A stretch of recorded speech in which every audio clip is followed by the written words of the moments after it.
嘿，欢迎来到今天的丰盛好文，先来领取好运哦。今天的好运是这两张，这两张好运带来的是说，你最近呢会省掉很多麻烦，有很多麻烦事都不会跑来你身上，你都会避开你不想要做的事情啊，或是一些工作上的麻烦啊，不喜欢的人啊，你最近都能够避开。然后渐渐的过了一阵子之后呢，大家才会想起你，才会想起你的好。然后当他们回头注意到你的时候，才会想起你的优点发现自己错过了很多，他们都会回头来请求你做帮忙。那个时候你就能够一展身手，把你的才能跟你的智慧啊，各种的优势，在那个时候展现出来，都会有非常好的效果这就是今天的领取好运，希望你喜欢。如果喜欢的话，记得对影片按赞哦。按赞对影片很重要，谢谢。来选牌咯，然后今天要选的是这3张牌好，1、2、3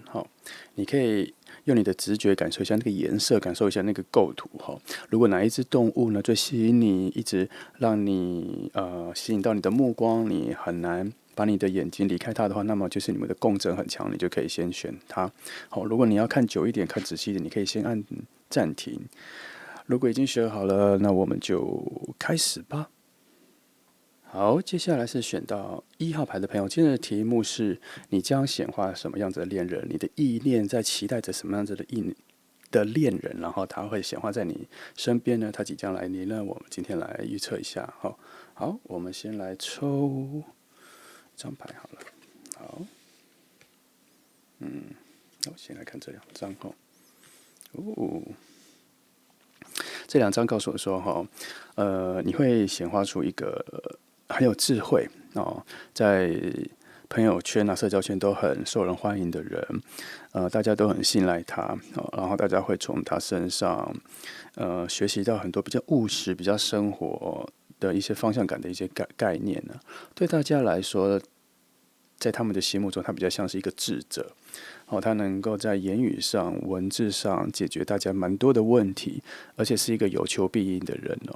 所以你的内在可能潜意识正在显化一个很受欢迎的人。那反过来，我觉得他在专注你身上，他是一个可以好好保护你的人甚至他的朋友、他的朋友圈都能够共同保护你。你有任何事情呢，也都能够为你付出、支持你他算是一个有大将之风的人啦，他能够领导蛮多的人。你以后你未来跟他在一起的时候，也许有很多的计划、出国的计划什么的，他都能够安排的蛮好的。你也不用太担心，你可能只要提一些小小意见，说你想去哪里啊什么的，可是其他事情他都会安排的好。有一点被服务周到的感觉啦，这是他能够带给你的一开始就带给你的一个初步的幸运而且反过来，他有很多的生活的态度跟生活的价值观，你还能够跟他学习，或是你已经不错了，你还可以跟他切磋，跟他交换意见，你们2个是可以互相一起扎实的成长的，很有生活感的一对 couple 你可以期待一下你内在所期待的这个人。来，我们再往下翻，看看更多他的能量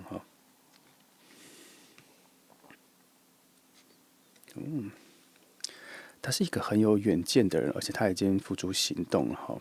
他也是一个蛮愿意接受挑战，而且他每一次的挑战，他都能够掌握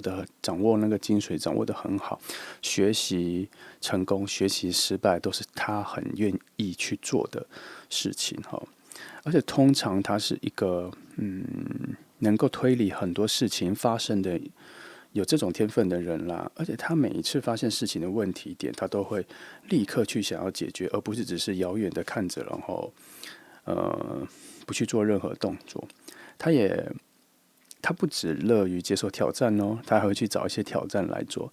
他比较外向，他还蛮多的冒险心从这样4张牌看出来，他的内外在都是一个很丰富的人很太阳型的很外面型的，外在野外型的，所以他也难怪说他能够克服很多困难难怪他也能够带领大家一起去很多的地方。其实任何人各式各样的人对他来讲，他都难不倒因为他本身内在是非常乐于他喜欢人，他喜欢各种人，他喜欢从各种人身上看到不同的事情，看到不同的面貌。我想这就是他的智慧的来源哈。而且他也不自私，他也不自私，他为什么这么乐于去学习，那么喜欢人，各种人，对人没有这么多偏见哈？因为他喜欢一种交流，一种交换，一种其实没有交换哦，他喜欢更多的是分享。他分享给别人，跟别人讲说他很沉迷一种别人得到他的分享的时候那一种喜悦，而不是在享受那一种感恩或感谢。他喜欢，他很难尝试啦，他很难就自己拥有一件好事而不分享给任何人。他只要能分享，他就会分享出去哦，尤其是一些观念啊、一些价值啊、一些能够提升自我的方法，他都很乐于这样子。不过他其实也不是一开始就这样哈，他原本也是有碰壁啊，就是有遇到一些人是不领情哈，觉得觉得你凭什么觉得我应该怎么做比较好或什么的？他也有从那些伤痕中慢慢的变成说啊，没有关系啦，反正这个人就是没有缘分的人啊，哈，即使分享了好运，然后他也不愿意接受，那没关系，我们就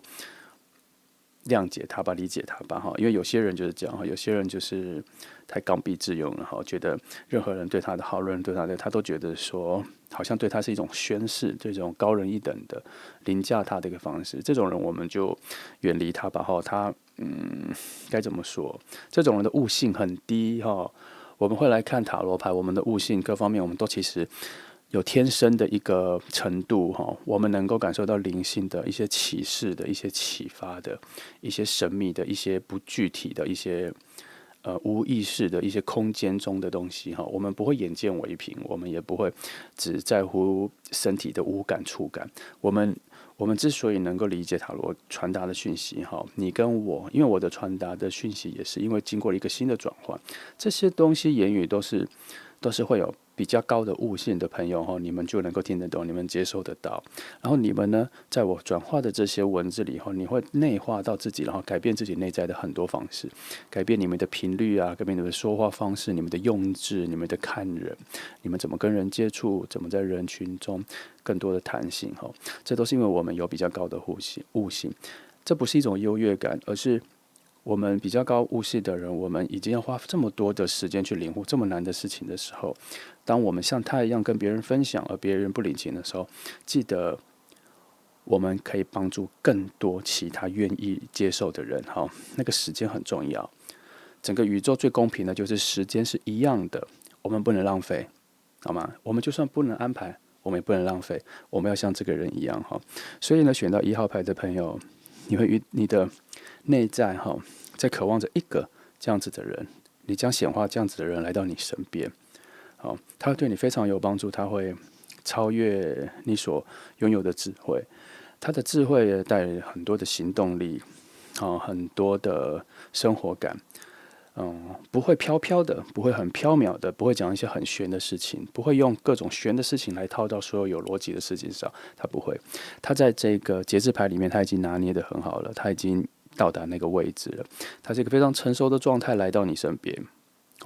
你只要欣然接受，好好的接受，他将会成为你的好朋友、收妹，或是成为恋人，或是成为一个稳定关系。因为这样子的人来到你身边之后，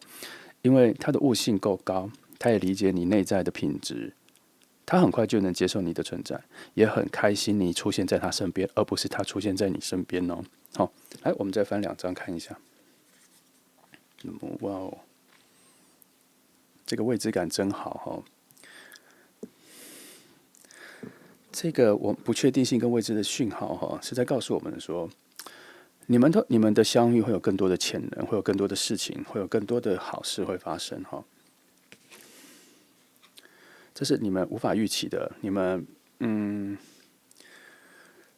别预期，不要预期，它会出现，它就要出现了哈。因为月亮牌其实中间带来蛮多物质的，它有理性的、非理性的哈，具体的、非具体的、未知的跟可预示的哈，这些东西都是同时出现的在月亮牌的底下哈。因为月亮牌那张图上面是太阳跟月亮的融合嘛，其实它就是阴阳融合，就是说事情总是两面的，同时出现两面的，所以你看到事情的时候，你就看到单方面的，那我们就你会失去了那个领悟整个里面奥妙的一个那个契机哈。我们看事情的时候啊，为什么我这边讲比较多？因为我发现这一个人带来了一个很好的气象，他带来一个，他其实内在有一点全知，但他还没发挥到那么多，他一直在进步，他一直有所领悟，他对事物。就像我刚刚讲的，他喜欢人，所以他也喜欢一个人的好跟坏，好，他也能够接受一个人的好跟坏。但是基于我们的时间有限，所以他会把更多的时间花在愿意领悟、愿意接受的人身上。好，但他打从心底并不真的讨厌他们，他只会觉得有点可惜，因为他想分享的时候，也是出于一种对任何人都一样看待的一个心情去的嘛，哈。所以呢，在月亮牌出现之后，然后又正义牌出现的时候，更加加强了我刚刚所说的哈，那一个悟性的那个方面这一件事哈，他是一个很追求内在真相的人，很追求反正他的包容性很强啦，他很追求每一个人有多面性、有立体性哈。我觉得你显化的这个人呢、更像是你心中对于宇宙的一个渴望，宇宙的一个诠释的具体存在。这样讲起来，这个人是不是很好、很完美嘛？当然，他有很多缺点，他是慢慢的走到现在变成这样子的。然后而且这样子的人也不是只有他一个啊，他身边的人也会有很多像他这样子的人，所以他们才能够共同相处。他也是因为有这样子的人，他们才交换了更多的内在、更多的开窍悟性开窍的时候，他就会分享出去了。所以我想，这个好的契机哈，这个宇宙的力量最好现在就是要走到你这里，这个人他带来的力量要走到你身边哈，你好好的他在他身边，他出现的时候，他会让你不自由不自由哈，不自觉的就好好的跟他学习，很自在的、很开朗的，能在他身上学得到任何东西。好，来我们再往下翻更多他，我这边来翻一排你跟他的能量的交流的情况啦。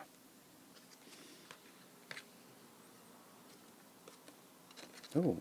的确啊，他是一个不过他还是有个缺点哦。他的缺点就是小小他的缺点就是他的创造力不够啊、他的他从0到5的这个程度的能力比较差。不是0到5啦，5到有，就是0到有0到1的这个程度比较差，它是比较能够感受到1、2、3、4、5、6、7、8往后已经显化的东西的，但是0变1的能力就比较差了哈。可能如果你是一个创造力更高的话，那你们就会一拍即合，非常互补哈。因为但他的我们现在能看到的优点是，我刚讲了，他对于别人的帮忙、别人的分享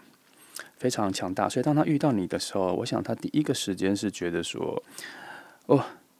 你需要他，他也需要你需要他，这个是这个概念哈。我觉得这是一个比较保守的方式。他也不是一个，他为什么有这么多的领悟？是因为他每一步都慢慢的想，慢慢的想清楚。他没有什么很创新的想法，没有什么很拐弯抹角的想法。他也不走一些投机的方式，他也不绕路去做事情。他就是硬邦邦的、直直的去体会所有的事情，去对别人付出哈。他是这样子的人，所以你要在他身上看到很多什么他能带你去的还什么各种地方，都是因为他已经去过，觉得很不错，他介绍你去。但是他少的是说更多的就是他的经验以外的一些新的逻辑或什么，这可能就是他唯一的缺点，然后比较小的缺点。但其实我觉得不是什么很大的缺点啊，只是怕说你遇到他的时候，你可能觉得他有点傻乎乎的。傻乎乎有悟性的人，很有悟性的人，很能够体会到，他有时候真的确实是傻乎乎的哦，他才会这样子傻乎乎的为别人这么多这么做，然后傻乎乎的被别人伤害，傻乎乎的付出，然后别人不领情，然后他也觉得哦没关系，原谅别人，就是因为有一种这种傻乎乎的木头的感觉哈，他就是一个这样子的人，但是他内在并不空洞，他内在追求了很多灵性的东西，我想这也是因为他的自觉到了自己的内在空洞。可是当他有一天感受到了灵性的东西，感觉到了神秘主义在偷偷的帮忙他、影响他之后，他突然就有所某一个程度的就觉醒了。后来他才开始能够把一些知性跟能够感受的这种东西放到他心里。我必须说，有很多人以为他们接近神秘主义、接近身心灵的时候，他们以为他了解，他们以为他了解别人做什么，他也以为他了解自己做了什么会有什么结果。可是他们不了解的是，这些东西在他们心里没有内化。为什么我说没有内化呢？因为当不同的神秘主义的方式出现在他身边的时候，他会分门别类的去排斥，就是说，这个占卜的方式跟他对于神秘主义的方式有所不同，他就觉得他的才是真的，别人的不是真的。当别人跟他要求说别的方式也是有益的，也是有帮助的，但他不接受，他觉得他的方式才是真的，其他东西都是假的。这个就是我觉得他对于神秘主义或者对宇宙的力量的东西无法内化，因为其实完全内化之后，这些东西是大概就是同一个性质的东西，就是你要相信，相信之后你要去做。它只是方式的不同，选择适合你的去做。但如果你反过来看了，你在用方式来分门别类的去区分事情是有差异的，区分事情是有真假的，区分事情是你只相信自己的那个，其他人都假。那这个一开始你觉醒的程度就有限了哈。所以在更高的层次的时候，别人是反过来的，从核心去往外告诉你说，那只是方式不同，但我们的内在的想要显化的东西。从相信这一件事情去显化的东西是一样的时候，他没有办法这样子反过来推敲，原来方向其实还是有所不同。方向其实还是有所不同，做的事情在每一个点都可以一样，但是你做这件事情，你要往哪里走，却是有所差别的。有些人，因为我有遇到，我觉得让人非常心寒，然后所以刚好在这副牌的时候，我脑袋出现了这个。我觉得这件事情可以讲出来哈，所以我相信在来听的朋友们，你们都是拥有一个非常开放的心，我相信你们拥有一个非常开放的心。即使今天的题目宇宙说要显化给你一个恋人，他一直迟迟不出现，或者出现的不如你预期，但是你内在会开始知道，你们也内在也已经消化过所谓的相信，你会相信说你显化的人其实已经很接近了，很接近了，很接近你所要的，已经接近了。更好，你懂我意思吗？更好是一个点，已经接近了好，还要更好，已经接近了比你想象中的好，还要更好的，这就已经足够了，不用接近到那么完美，其实你已经很满足，因为你知道你内在的相信已经有所力量，有所显化，这样子就够了。这也是另外一种福气哈，你内在的一个感受到足够，感受到了满足，也是你一种内在对于灵性世界消化之后，对于整个宇宙的包容力，你也知道说，你包容完之后，你知道自己的越来越渺小，你也知道说你自己没有太多的付出，却能够得到这么多的好，你也已经感受到感恩了。其实这就是你那个内在显化的力量所给你的一些回报哈。那我们今天这个题目这样子跟你说的话，其实是在更加增强你内在你相信的那个方向，你相信的那个人的具体形象，然后他的能量是什么样子的，他会怎么样过来。我在帮助你在你脑袋里建构一个更清楚的画面吧，更清楚的感觉，来去增强你内在显化的那一个宇宙的力量。好，这才是我们的目标。来，希望刚前面讲这么多有点难，但希望选到一的好朋友能够听到。好，因为我不是很常讲这个，因为有时候没有那么多灵感要讲这个。来，好，我来继续往下翻，我再翻你跟他的能量哈。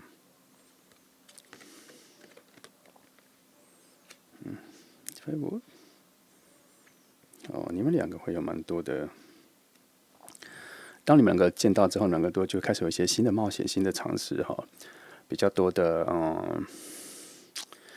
我发现他身上的那一个创造力会在你身上得到新的启发哦。你会带领他，你会得到新的启发。你是他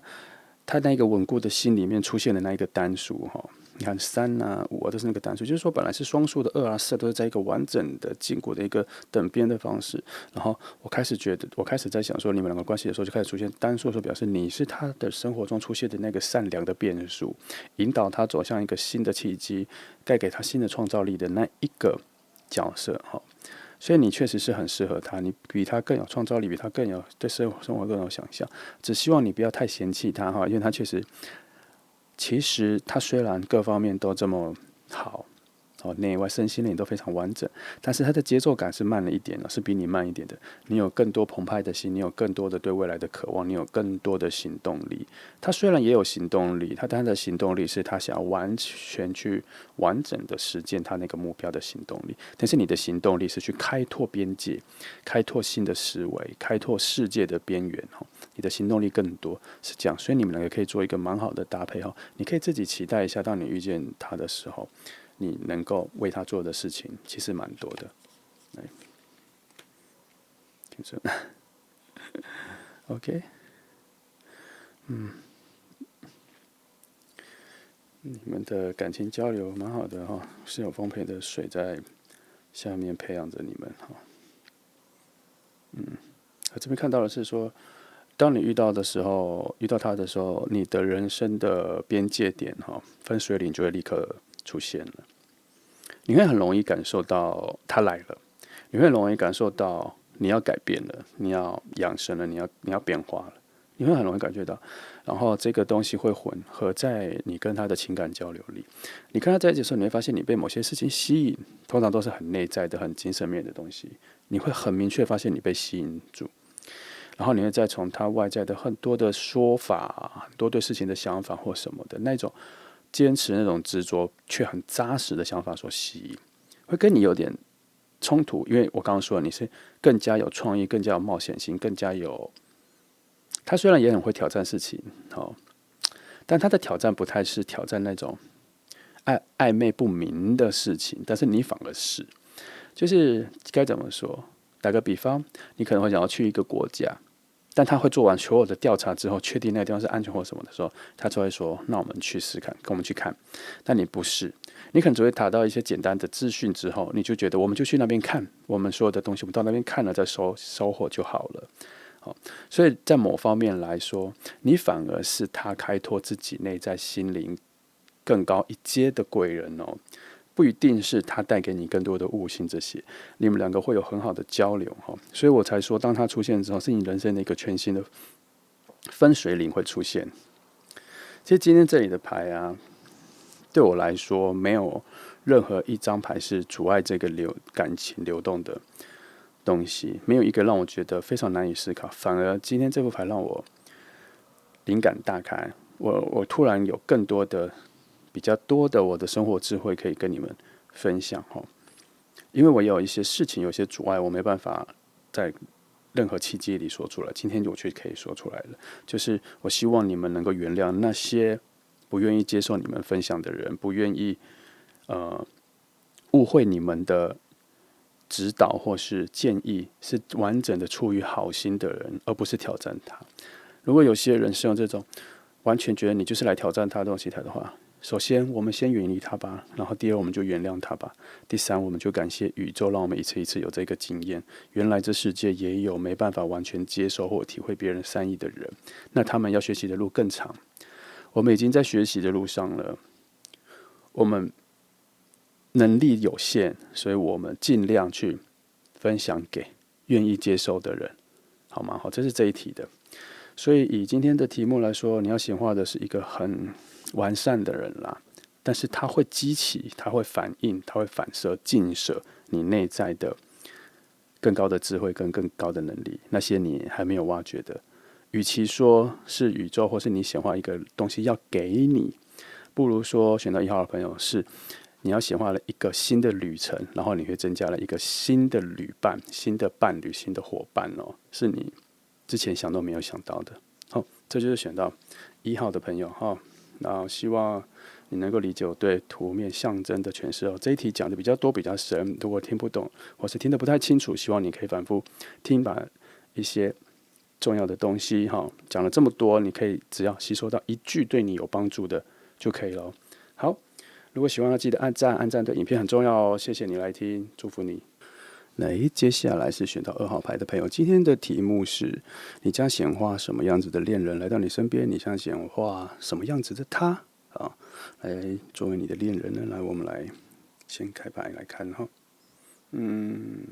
翻这个好了。6 5 cup， 怎么办？我这边一开始突然感受到的是，你会显化一场婚礼，有需要这么快吗？不一定是婚礼啦，因为他这里看到是显化了一场节庆，显化了一场庆祝，庆祝你的生命，庆祝你的各方面。但是你心里有一点点怀疑，你心里有一点点的觉得太突如其来，你心里不太准备好这一个显化，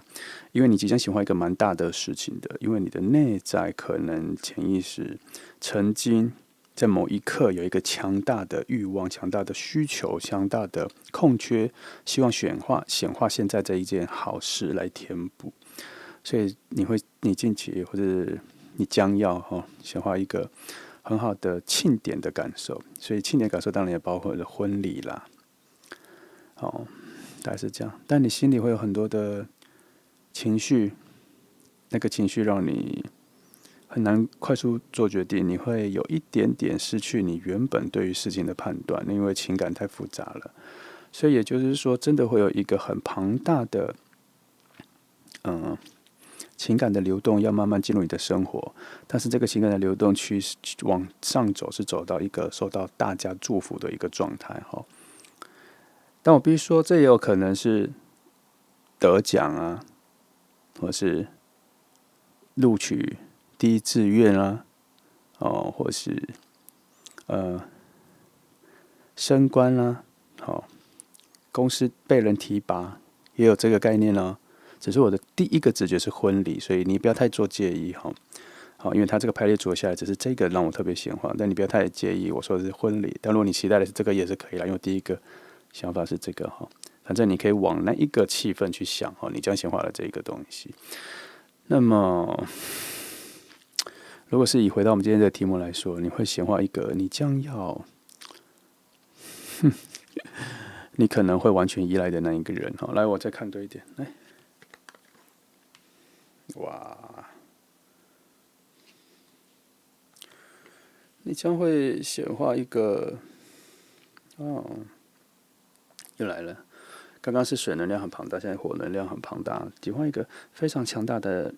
热情过来哈。然后，而且这个人是他在人海中寻寻觅觅找到你，而不是你找到他，确实变成是你等到他，但他其实发现你的时候，他第一时间会觉得说啊，就是你，这就是你，就是我想要找到的那一种人。他在心底，他不会在心底哦，他会很奔放的就跟你表示说，会告诉你你的好有多么吸引他，然后他会很明确的让你知道他在追求你，很明确让你知道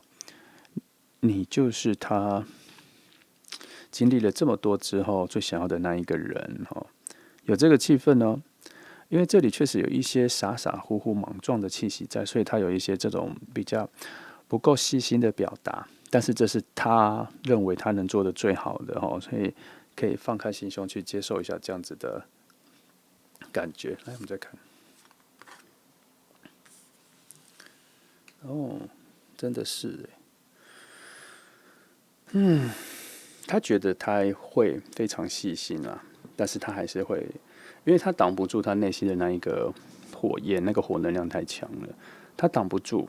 对他来讲，他已经觉得他够冷静，观察够久了才跟你表达。可是对你来说，你会觉得他不够修饰哦，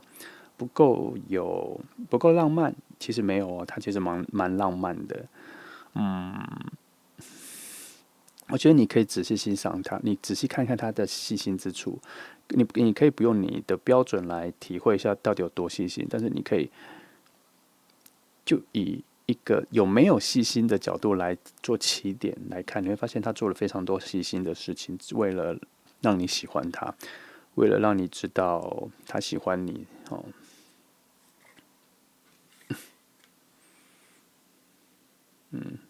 其实他内在有蛮多的小剧场啦，就是他怕你不喜欢他，他怕你不喜欢他的表现，怕你觉得他做的不够好之类的，但他非常努力，因为他看到你的时候，他就很怕你跑掉哈，很怕你不是他的什么的，所以他非常努力的做到很多事。你会显化一个这种心灵跟个性的人哦，你会得到蛮多的宠爱，蛮多的，不知道你会觉得，你反而心里会有一点点的觉得，这个幸运是真的假的，还是对方是一时冲动的？因为对方有太多的火能量在往上冲哈，所以会让人误解说可能只是一时的，可能只是一时人来疯这样子。可是其实他内心有非常多的小剧场，他都思维过、思考过之后，整理出来才做这个。但可能是因为他本身的个性吧，可能他也是火象星座啊之类的啦，哈，火风星座混合的一个个性，他可能就比较节奏比较快，哦，不做他会很难受，不表达他会很难受的一个这个状态。来，我再来看更多他了，哦，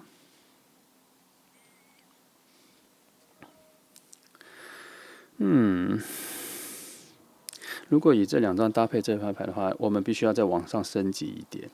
他其实真的不是外表上看起来这样子冲动鲁莽的人哈，他所有的举动有点更像是他有精心设计过要吸引你的啊。那这个是属于他的本能啦，就是他还把他的生存能力转换成更多的是对你的表达。什么叫生活能力？就可能他工作的时候，他必须要在他的生活环境、工作场合和这么多人竞争的时候，他已经训练出自己一种生存能力，就是要怎么讨好别人，要怎么让别人注意到他什么的。只是他这一次把它转换成一种对你的表达，让你知道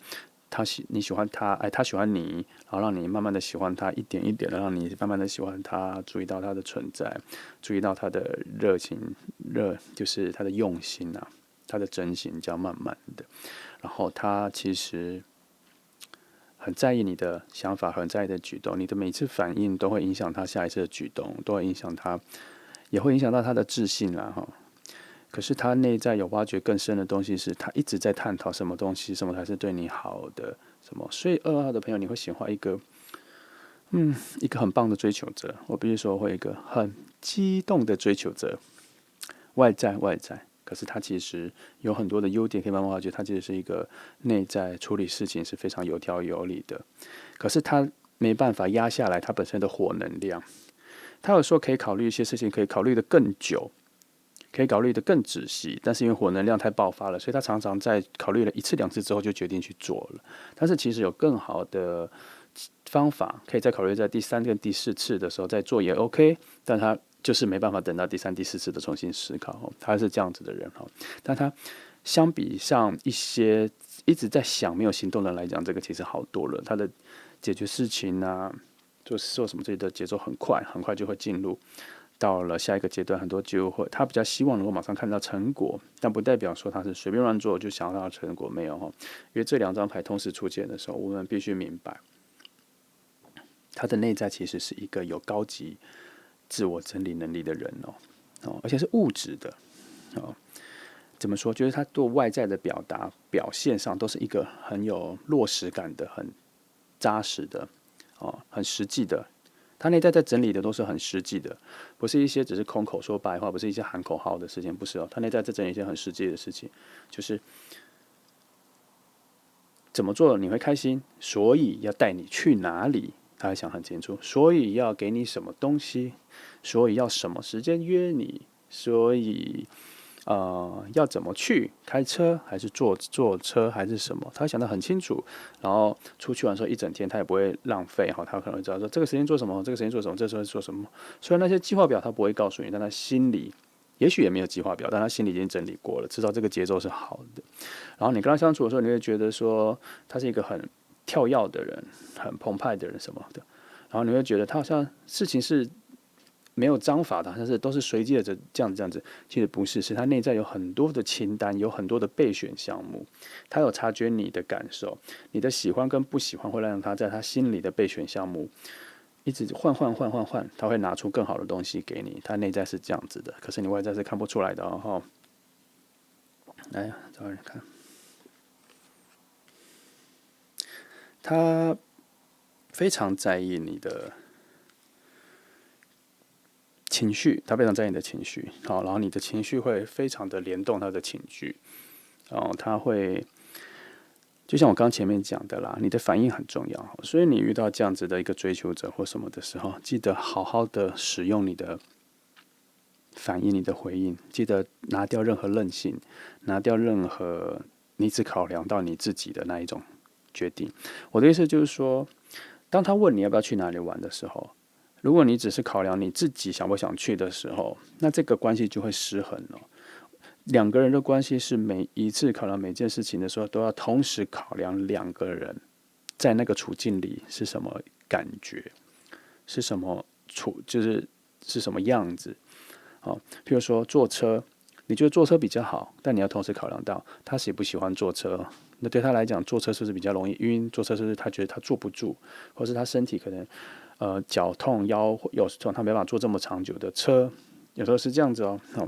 他可能要坐比较快速的车，不要开车什么之类的。也许你觉得开车可以看很多风景比较好，但是对他来讲他是非常劳累的，其实他没那么喜欢开车。好，虽然你觉得开车比较好，他也会去完成它。可是对他的伤害，或是对他的你没发现的伤害，也会存在，但你没有注意到，所以我才说，记得小心去给反应是，你要考量到的不是只有你一个人，无论你们是在什么情况交往上，或者你在被追求上，都是，因为这是我们个人人格跟我们自己品质的培养哦，不是表现，是你每一件这种事情都慢慢的去想到其他人。或是那一个人的处境的时候，你内在的培养会越来越慈悲，也会越来越有智慧，然后你对人的共感也会越来越提升，那个善意才会慢慢的散发出来。散发出来的结果是你会影响他，你知道吗？他不是只影响你哦，不是只改变你，你会影响他，他的善意也会提升，他会影响你，然后就变成更好的人。好，是这样子，所以尽量拿掉一些任性，拿掉一些自私，拿掉一些只考量到自己的角度哈。如果真的有感觉到不舒服什么的，不舒适、不愉快，开始勉强了自己，就拿出来提，就提出来，两个人讲讲。我相信对方是一个非常有包容心哈，非常愿意去听、去理解你内在的一个人哦。好，再看一下，还有什么牌哈？这个哈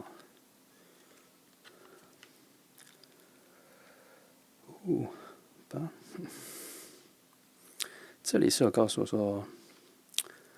你心底如果只要加注一点期待，这个人很快就会出现在你附近了而且你很快就会知道是他。就在我们这里已经给你这么多讯息之后，你很快就会知道是他，因为你知道你在等的是这个人，你在等的是谁。你很快就会知道是这样子的人出现，很快哈。显化的速度蛮快，突然有一个时间的概念在告诉我。然后呢，在更多的部分是，你会在他身上找到你自己，你会在他身上找到一些你失去的自己哦。你会因为我一直在思考这一张牌在这里出现的时候，它有一股全新的力量，它有另外一股力量是我有感受到，但我好像有点难以诠释。可是当这一张牌出现的时候，我就发现我可以了，我就发现我可以诠释这张牌的出现。所以我想啦，它的出现是，它除了挖掘一些物质上面内在的东西，我觉得它让你重新去理解你自己对于生活的渴望，对生活的方向感，对你所渴望的东西，你自己的，你发现你能够你有一些心灵的视野突然在这边打开了一点点。他在追求你的时候，他不只是单单的追求你或是什么的，或是对你示好，他也会有一种带领你，一种假被动，就是说问你说要不要一起去哪里啊？其实他想带领你，但是他把决定权放到你身上，这是一个假代理带领你去。然后可是当你去的时候，你才发现说，你一直慢慢在被他启发，被他打开新的视野，然后你会更加的明白自己想要什么样子的人。也不是说你更加明白你想要什么人之后，你就会拒绝他，不是，你会更加明白什么叫做在一起，什么叫做对你好的人，什么叫做别人的付出，什么叫做一个好的追求。你慢慢明白你这一层情感面的缺陷，你原本的判断可能没那么足够，没那么立体啦，没那么全面性，没有那么多的思维，没有那么多的角度。它的出现之后，可以让你慢慢明白说，原来感情、爱情也有这样子的一个样子，也有这样子的人，也有这样子的追求方法，也有这样子的被追求，也有这样子的被疼爱，也有这样子的速度，也有这样子的温柔，有很多。你在这一个显化出来的这一个人因为他这个像是你无意识加上潜意识显化出来的一个你现在需要的人，那他是不是你永久的恋人呢？还是他是你这一刻会遇到的 soul mate 或什么的？我不知道，但是这一刻你要显化的是一个很好的人。但是在我的意念里，我是希望你们显化的是你们的下一个恋人，所以他会往那里走，没错不过他仍然有带有别种特质，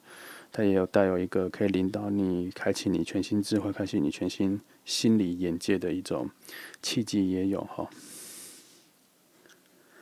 毕竟对方的火能量很强，它很像你在夜里看到的萤火在山洞里的火把。在深山里面的那一大丛的萤火虫，它有这个能量出现在你的生命里，是一种奇迹式的，却是一种有秩序、有秩序的，也是虽然燃烧的很快，可能很快就会消灭，但它却是一种有拯救感的，有一种你生命的拯救感的一个样貌会在你生命里出现。所以，如果这样子的追求者出现的时候，请你好好的享受一下好好的体会一下，然后我再往下方看一下。你们两个人的能量我再往，然后我们来看这两张牌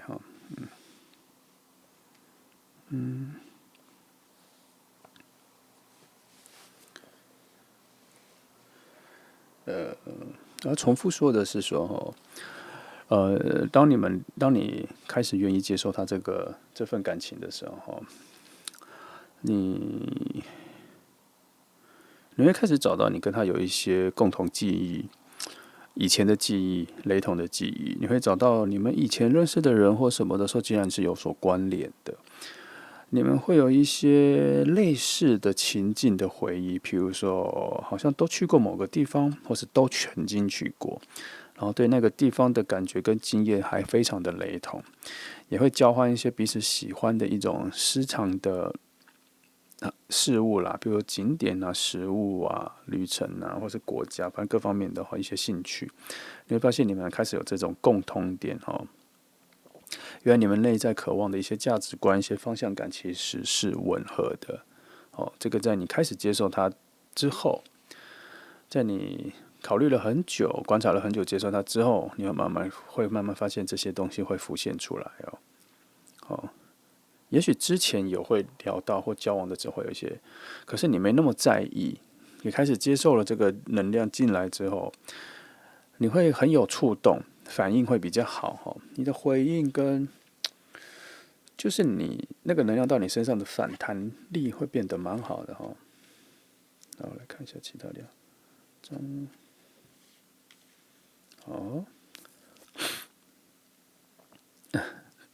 因为这边在看，所以两个交流更深的时候，你们会有一种全新的能量了，全新的火焰，不是光是它带给你的，而是你内在会有一种全新的火焰，对于这份新的情感，因为这个火焰比较像是你们两个交流之后建立的两个人的独特的火焰，然后这个火能量会照明你们会一个全新的方向感。会重新照明你们两个人的内在，会重新挖掘你们两个人的品质，甚至会提升到一个新的阶段之后，之前的整合起来，然后具体化呈现出一种新的自己、新的个体，你们两个都会。所以你们两个的能量开始交流之后，开始有交换之后的，你们都会有一种新的蜕变。我的感觉是你们。照耀你们的太阳换了一个，我大概是这样形容。原本照耀你们、祝福你们两个人关系的太阳，当开始你接受它之后，竟然太阳换了一个，给了一个你们新的能量。你应该也是说，你们感受的太阳的感觉也不一样了，感受的温暖也有点差别，跟之前有点差别，有点差异。我觉得可能就是因为心境的改变，心境有所归属之后。所带来的一个正常的变化啦，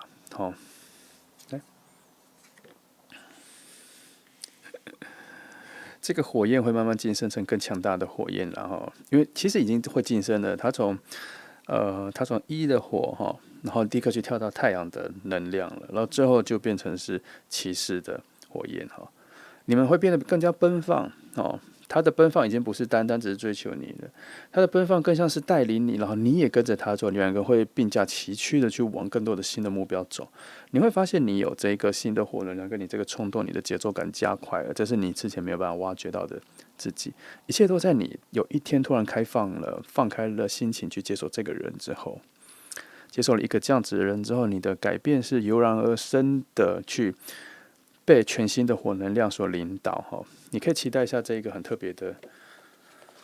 礼物吧，我觉得这是一份礼物。就这慢慢告诉我说，你会变成一个更有自信、更能够满足你自己各方面形态，你都能够，你得到非常丰沛的满足感。已经满足感到有点无聊了，已经满足感到还要挖掘更多、更新、更好的东西。你开始有点欲罢不能了，有点欲求不满的好了那你可以接受，表示这整个情况、这整个感情是一个建立在一个非常好的基础上，一直不断的进步，一直不断的往前的两个人的能量对，世界牌这里已经有了2次在告诉我们，2张世界牌在告诉我们，你们不是在原本的世界里活得更好，你们是进入了全新的世界，找到了全新的样子，无法比较前后比较好。但是当你接受了这份感情的时候，你们会有点像是手牵手的大跳跃了一个踏板之后，跳到了另外一个世界。就是说有2个浮在空中的地，2个浮在空中的岛屿，你们从这里跳到了这里，这2个是无法比较的，也无法跳回去的但是你接受了这种2个的心灵是往那里跳去的，有一个这样子的方向感好，你可以期待一下选到2号的朋友，你会显化一个。初步来说，你会显化一个很热情的追求者，然后当你接受他之后，两人会一起成长，会一起改变，一起蜕变了。你会发现，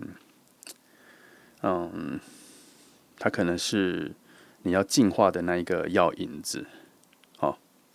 你可以期待一下2号的朋友还算我觉得算是一个蛮好的显化。来祝福你希望你听得懂牌面上的象征的诠释，不听得懂啦，能理解。而且希望能够帮助到你，谢谢你来听。来，接下来是选到3号牌的朋友，好了，我们先来看一下今天的题目是你将显化什么样子恋人，显化什么样子的人具体来到了你身边我们来看一下来，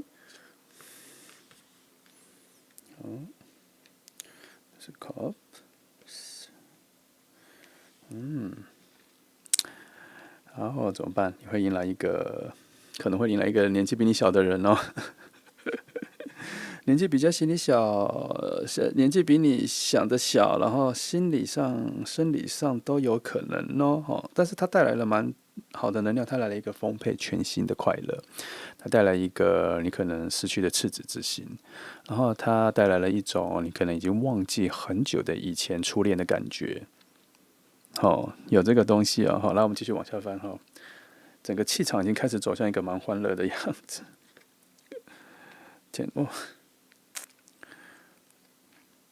你身边的人，很多人都会跟着喜欢他，都蛮祝福的，觉得怎么会？大家都有种羡慕的感觉，羡慕的感情。我觉得你内在或者你的无意识，有种在渴望，你在想要意念上，你想要某种样子，可是你的内在有一些意识，其实真正更想要的是回到以前那种快乐的状态哦。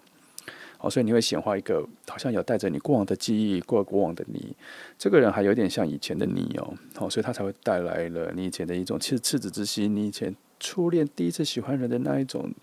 珍惜世界的感觉有这种能量会跑出来。少一张，再来是这张。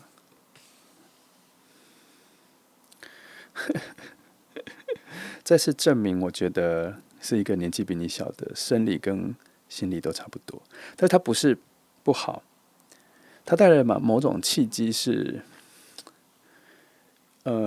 你反而蛮开心的，你也很开心，其实你蛮开心的，你觉得你在某方面心里觉得说，你好像什么都有了，你有过了，有经验过了，但是你现在更在乎的是你失去的东西，你要怎么再次体会？这个气息比较重，这个人会带来这个东西，这个人不只带来这个东西，他还带来了你失去的勇气，然后他还带来了一种纯粹思考世界的那一种智慧。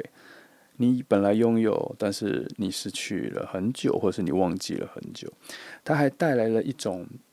看到目标就要去做的一种盲勇吧，但是是很值得敬佩、很值得鼓励的那一种冲动，那是你也已经失去的了。然后你会非常开心，你会有点想要保护这个状态，不止保护它，甚至更多的状态是你想保护你自己，好不容易拾回这些感觉。这是一个双向的，所以你在显化的是一个你对某种遗憾的重新拾取了，然后是用一个人，一个爱你的人，一个喜欢你的人，在做一个很特别的显化。你会从他身上当成是一种镜子，照射了你的心灵，跟照射了你的遗憾，照射了你的过往，照射了你的回忆。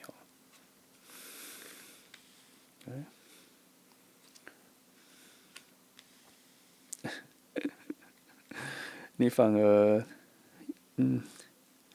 为了保护这个，刚刚讲，为了保护这个，你愿意为他做蛮多事情的。这个方向换过来，你再显化了一个，你会反而付出的比较多你反而付出的比较多，但是你心灵更快乐了。你心灵在你原本一个有点枯竭的内在心理里面，突然开始各种花啊，什么东西都发芽了都起来了，各种事情都重新发芽了。然后我看一下，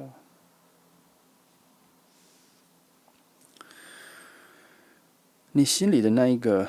很美的花园啦，本来有很多很美的花朵或各种东西、各种元素、各种颜色，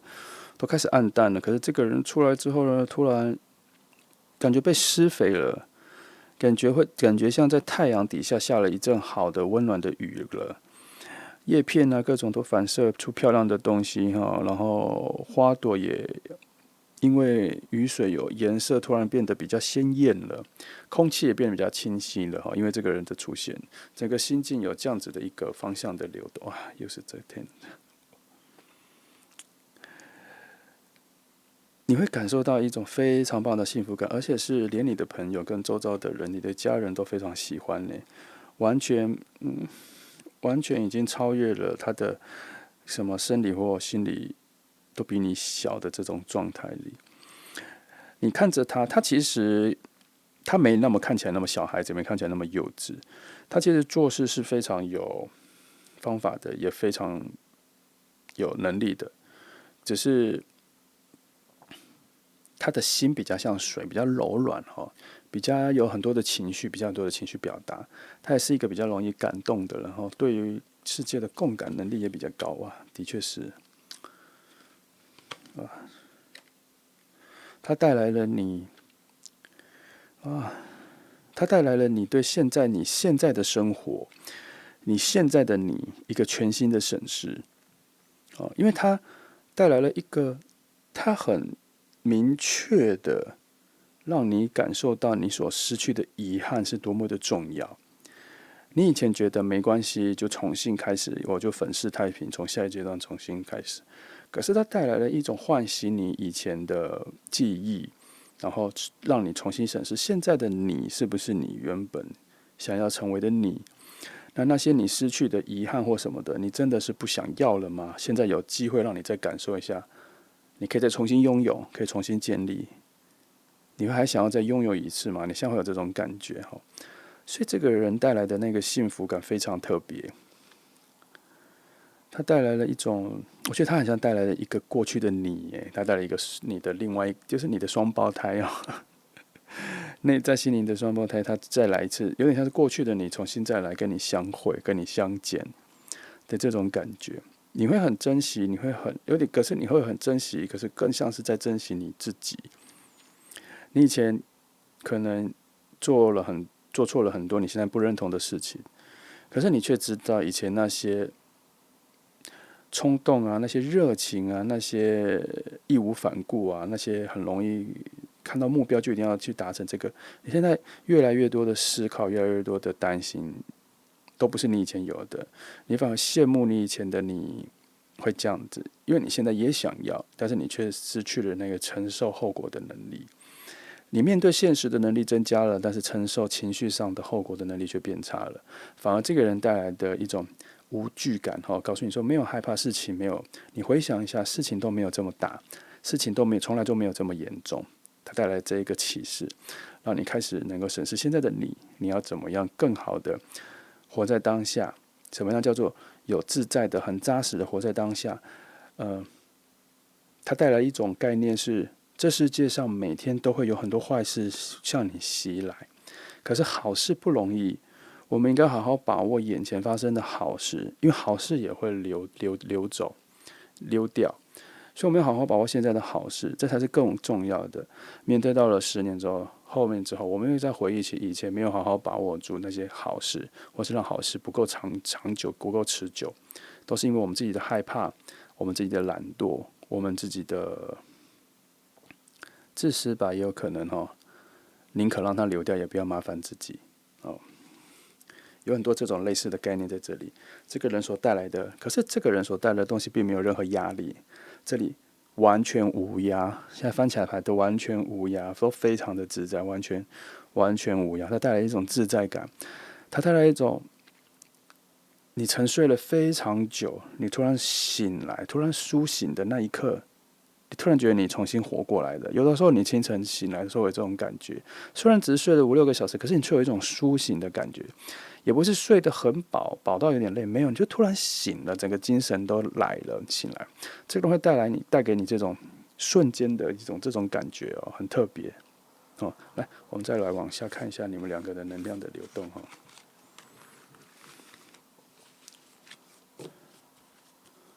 好。这个的话，来看这个好了。好，直接一次翻多一点来看哈。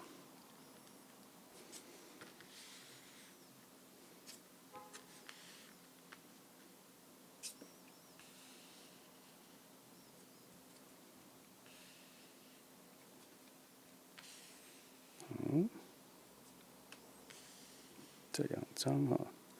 ，2张的话来分这个。来看一下哈，现在在看的是你们2个人的能量的流动啊，各方面。因为刚前面是比较像是看是说它的能量带来你的生活的时候一个状态哈。我这里所看到的是，你甚至心里有一个已经灭掉的一个热情重新燃起来了。你被现实所挤压，现实所挑战，现实所磨练掉了某一种。你已经成为一个很有生存方式、生存能力的人，非常好的一个人，生活很多人对你的都有很多赞赏。但是你心里对于一种生命、活着、灵魂、未来性的那一个火焰不见了。那火把还在，但没有火焰。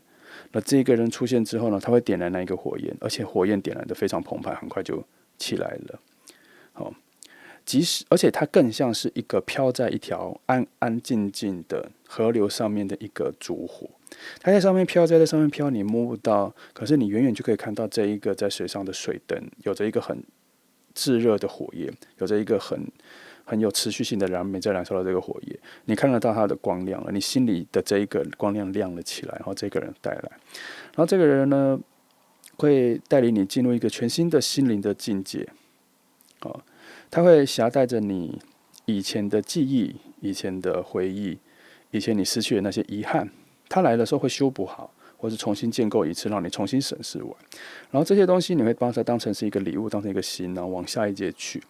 因为它的未来感是没有，应该说他还在他的那个世界里可是因为你要跟随他的世界，所以你势必会进到下一阶并不是说他的位置是比你高的，只是说你要进到下一阶之后，你各方面的东西消化了、提升了之后，你才会跟上他，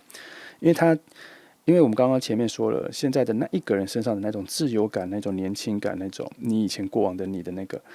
是你现在所没有的，所以你要再回到那个感觉里，再去那个感觉里，或者再去那一个感觉的2.0的感觉里面，你必须要重新升华。但是别担心，牌面上告诉我那个人在，他会带你去，而且是很顺的、很自在的就去然后你会在那里呢，再次找到全新的自己，然后再次找到。而且你甚至会在里面找到你以前没办法想通的一些题目的答案，很多你会因为它的出现想通了非常多的事情，而且你会在开始接受他的带领之后，你会发现他其实是一个非常有智慧的人，他其实能给予你更多的智慧，但他不是用讲的，他是用行动的，他是用表达的，他是用一种无所求的、比较无我的状态、自由的、凭直觉去做的时候，他做的一些事情，有的一些事情的事件的发生之后，你会体会到其中的智慧。那个智慧更像是一种如何面对恐惧，如何鼓起勇气，如何原谅，应该说如何害怕未知的那种智慧，如何面对害怕未知，那个智慧的方向更像是说，没关系，我们拥有一个比较慈悲、比较包容的心意，比较能够原谅对方，更原谅自己的一个心意来去面对。我必须解释这个，免得这个太深了。什么叫做原谅自己？你做的不好，你原谅自己，因为你相信你还可以做得更好。还有一个概念是，当我们一出生来到这个世界上的时候，我们就应该原谅自己。为什么？因为其实我们来到这个世界上，就带给了非常多的人麻烦了。你可以先回到这个原点去想，什么叫做原谅自己？我们今天会带给非常多的人麻烦了，所以其实你在心里就应该要一直道歉，因为带给非常多的人麻烦。可是你要先原谅自己，我也不是故意要来到这个身上的，这个世界上的。可是为了要弥补这个，你要做更多的好事，去帮助更多的人，你才会慢慢忘记你要特别去原谅自己。不用，因为每个人都需要被原谅，所以我们需要去帮助别人。就像我们要原谅自己的过程中，我们也需要别人去帮助我们，就像他的出现一样，好吗？只是这个智慧会让你提示到说，其实我们都是需要被原谅的。然后呢，这个智慧还有另外一个点是，原谅其他人做错的事情。我们先准备好原谅别人了就好了。为什么？因为别人也许做得很好，我们有什么好原谅的？没有，因为他可以做得更好，在他心里，不是我们的要求，在他心里的世界，对方一定觉得他可以做得更好。但我们就先原谅他，原谅他已经做到非常好了，已经做到他现在所能做的最好了。虽然他可能没办法达到他觉得最好的境界，但我们原谅他，我们理解他，跟他说可以了，这样子已经是最好，这是一种原谅这不是一个上对下的原谅这是一个心境上的彼此原谅，所以我们大家彼此就能够互助，就能够一起往前成长。我们这个题目我并不想要包括一些比较自满跟自傲的人，因为他们连学会原谅自己这么自满自傲带给大家的麻烦，他们都还没办法体会到。但没关系，我们先初步的原谅他的智慧未开啦，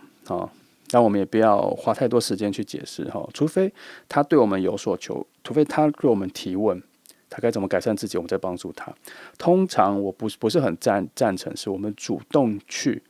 帮对方面对他的这个问题，因为他没有自觉，你跟他讲了，他不会发现。我们就只先把那个是更高层次的、更多难度的，我们让更有智慧、更有悟性的人去做。但以我们的能力有限，我们先在我们自己的小范围里面，我们先跟愿意聆听的人去做这个分享就足够了，就已经够多的影响力了，好吗？好。所以呢，这个人呢带给你的智慧有非常多，像我刚刚讲的这个你会体会到你以前错过的人际关系、跟人的相处方式里面的一些错误你会体会到那里其实你不用真的再把它修正，或是你不用真的觉得要做得更好，不用，因为那个就是你那个时候的成长会发生的事情。你只要好好的在心里体会到说，那个就是让你成为现在的你的那个过去的错误、过去的遗憾，也是因为这样子，你现在才能够有所体悟嘛。如果没有这些遗憾，你现在怎么会知道那是遗憾呢？很多时候是这样，所以才会说那些自满自傲的人，你跟他讲他听不进去，因为他没有体会过他的自傲跟自满是如何的伤害别人，如何影响别人，他也还没有进化到，或是走到未来的自己去回顾看他自己的现在的自傲跟自满是多么伤人的，他也没办法体会到，如果那个时候我不这样子，会不会更好？他还没有体会到，所以我们就先让他自己去发展他的人生，我们的人生就已经走到了未来的自己了。那我们就好好的去体会原来过去的那一些错误跟那些遗憾，就是在塑造现在的我们。这样子就足够了，不要钻进去一直更加的遗憾，觉得说如果我以前做得更好，不是会更好吗？这些的没关系，我们知道会有这个选择，但我们不这样子想，我们就是坦然的接受那个已经发生的事情然后现在的自己当然不会再让那些事情发生，因为我们已经内化了。我们也不是因为现在发现以前其实做得更好，而现在做了改变。其实我们不是，其实我们已经内化成我们能够判别以前的事情是种遗憾的时候，其实我们内在就已经修正了啦。你不要刻意去，我们只要去感受、去理解那个过去的自己。然后这个人的出现，他的功用就在这里，他突然让你发现，原来你有过去的自己。你有过去的很多遗憾，它跟你已经分离了。你现在可以站在另外一个更客观的角度去看过去的自己，去理解过去的自己，就像你现在怎么看他的是一样的。所以我才说他的出现很像是你的twin，很像是你的镜子，没错。所以你现在内在所显化的是这个需求，所以宇宙就给你这样子的人，给你这样子的恋。为什么要给你他是一个恋人恋情？是因为你会更专注的去体会他所发生的各种细节。去更敏感的去感受你们之间发生的一些情绪，这样子才引发了你内在那个还没拿出来的智慧你才能开始领取宇宙该给你的智慧。因为要这么紧密、这么浓烈，你的感觉才会深刻，才会植入到你的内在里，才会植入到你的心境里。这里有很多这样子的讯息这讯息都比较像是往真相去发展的。我们找到了真相，你找到了真相，然后有一些很好的推动力让你找到了真相。比如说推动力就是这些火的东西然后那些真相怎么影响你？那些智慧就是这些土的东西还有这些正义牌在这里出现，然后太阳牌在这里出现更像是你找到了那个方向感，你找到了未来的光明嘛这些都是有关联的。你看这里也这个是那个审判牌因为他找到了真相之后，他会有一个方向感嘛，所以到了审判他就有一种升华。